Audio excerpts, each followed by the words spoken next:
I think since the beginning of my career, what I've always done is try to think of new ways to do things. And that doesn't always mean like using the newest light. It could be just using the light that's been around forever in like a weird new technique. Whatever works, I try to take that onto the next job and just learn something from every job that I do. Hey, my name is Matt Ardine. I work as a gaffer, and welcome to my truck. So in my senior year of high school, when I was starting to get into cinematography, I saw Requiem for a Dream, and then I watched every DVD extra I could see. That was shot by Matt Ardine, and I remember there was a scene, it's a time-lapse scene of her cleaning her apartment. They put a giant tungsten light on a dolly and moved it across the set to simulate the sun moving. And I just thought that was really cool how Matt Ardine thought outside the box to use light to tell the story. We got that in right before that. Okay. It's a dumpster. Yeah. Oh. They're just emptying it. Yeah. Okay. Oh, now we got I train. know, we got the train. No. Well, we picked a warehouse area to shoot, Sure. so. I took a film production management class, which was one of my best classes in college because it was actually taught by a production manager. And I remember one day she asked the question, all right, when you're scouting a location, what's the #1 important thing that everyone forgets about? And she's like, sound. It's the one thing you can't fix when you're on location. I'm like, oh yeah. Things people in lighting never think about. So after doing tons of student films, one of the first paid jobs that I got was working on a film in Boston called Black Irish. And then actually when I was still in college, I worked on the Martin Scorsese film, The Departed, as a rigging electric. At 19 years old, I thought it was the coolest thing that I was running cable for a scene that would be in a Martin Scorsese film. Get your hands off! Hey, well, I'm the guy that tells you there are guys you can hit, and there's guys you can't. Some of my first jobs when I was working as a gaffer was doing low-budget music videos. And from there, I transitioned into doing live concerts. And nowadays, I do a lot of concert scenes for movies and for TV. For the Amazon TV series Daisy Jones and the Six, I was hired by the gaffer Nick Cott and the cinematographer Jeff Cutter to do the lighting design for the concert scenes for them.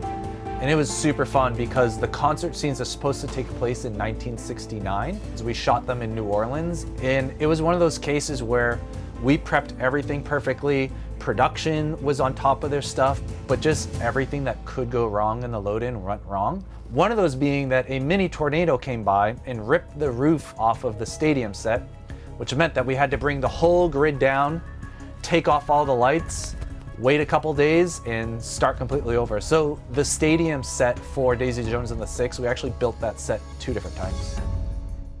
Whenever you're doing anything that's period-based, you definitely need to do your research. David Kane, my programmer, he actually found the lighting designer from Fleetwood Mac's 1969 tour, and we had an hour-long phone conversation with him of how he did the lighting design for that tour, and he sent us his lighting plots. And from the lighting plots, I actually used the same exact gel that he used in the 1969 tour, so the colors were accurate. And in addition to that, I went on eBay and looked for old concert lighting design books, and I found one by Jim Moody from the era to sort of understand how things were done back when and follow those procedures.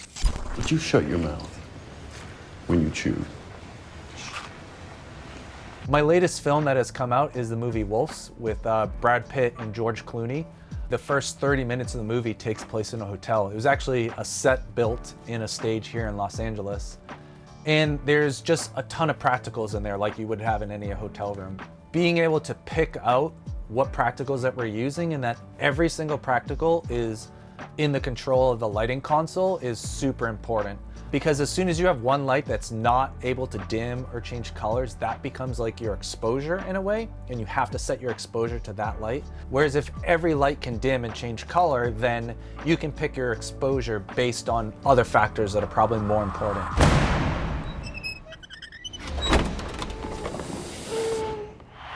There was no one part of the set that we were trying to light. We just had to light the whole set generally because there'd be so much blocking that would be everywhere.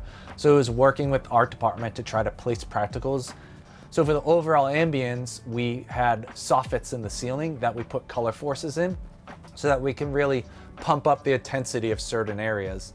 Working on Wolves in New York City at night in January, February was very difficult. For one, taking up 5 city blocks every single night in Manhattan makes people not very happy, the neighbors. And then having temperatures that are below freezing every single night made things a little difficult. I think the thing I'm most proud of is that all of the car interiors in that movie, which there's a lot of, were all shot on stage. We didn't film any car interiors on location. It was actually all in front of an LED wall and final pixel, meaning that there was no post work done to it besides, I think, adding some snow in CG.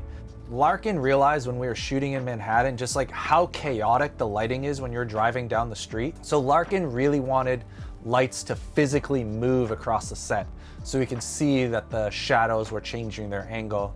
The first idea was a conveyor belt of lights that would go around. So Chuck and I came up with a easier idea, which is just like a 20-foot speed rail in one stand that had a bearing in it. And so that speed rail could spin around, and on the end of each speed rail, I had a small Fresnel on either side. So for the car interiors for Wolves, it was probably 3 months of prep for me of drafting it over and over and over. I designed the lighting for that, but also designed the placement of the LED walls and the size of the LED walls. Wolves, they had a high-speed scene and they wanted to shoot it at 1,000 FPS. Well, when you're filming high speed, you're filming, 100 plus frames per second, and so the exposure time on each frame is so little, so you need to compensate that with the amount of light. So I was able to look at the photometrics charts of the lights and add them up and do some camera tests to figure out how much light we actually needed and how many lights it needed. It does not look good.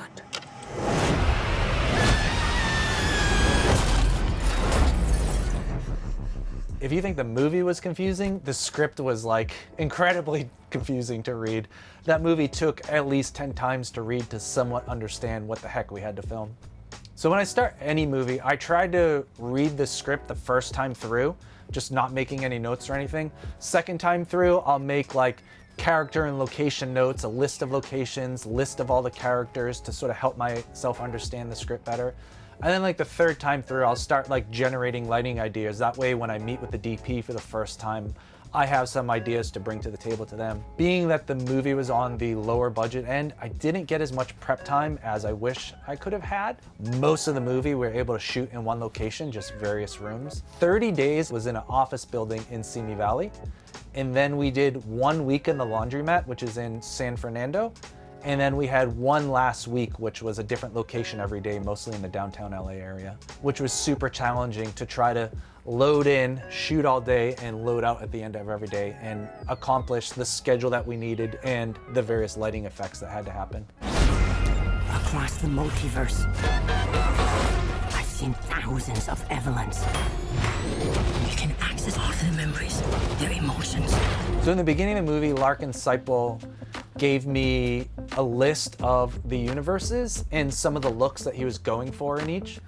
And in the lighting console, we would just have notes of the various colors and everything, so we can recall from the previous time we shot this universe what colors that we used. So the Daniels know exactly what they want, and they're very good at describing to the crew what they're trying to accomplish. But sometimes it's just easier for the Daniels to do it themselves, what they tend to do with like props. Or in our case, the lighting console. A lot of times Daniel Kwan would go over to the lighting console. He'd pick the colors live as we're shooting, as we're doing those scenes. So when I first watched Everything Everywhere All at Once, I was like, this is an amazing movie that like 300 people are gonna get and think that it's awesome. And then it started getting nominated for awards, and like, maybe it's not just a niche group of people.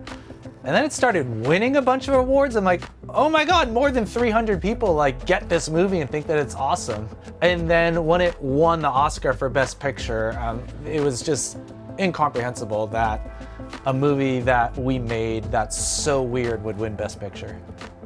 So what I've learned over the years is that every project is different, and because of different budget sizes, you need to adapt on how you work. You're not gonna be able to light the set on a $100 million movie the same way that you're gonna light it on a $1 million movie. Don't get frustrated by that, like find that as a challenge. That's another input factor that you need to take in when you're designing a movie for your set is what is the budget? I think since the beginning of my career, what I've always done is try to think of new ways to do things.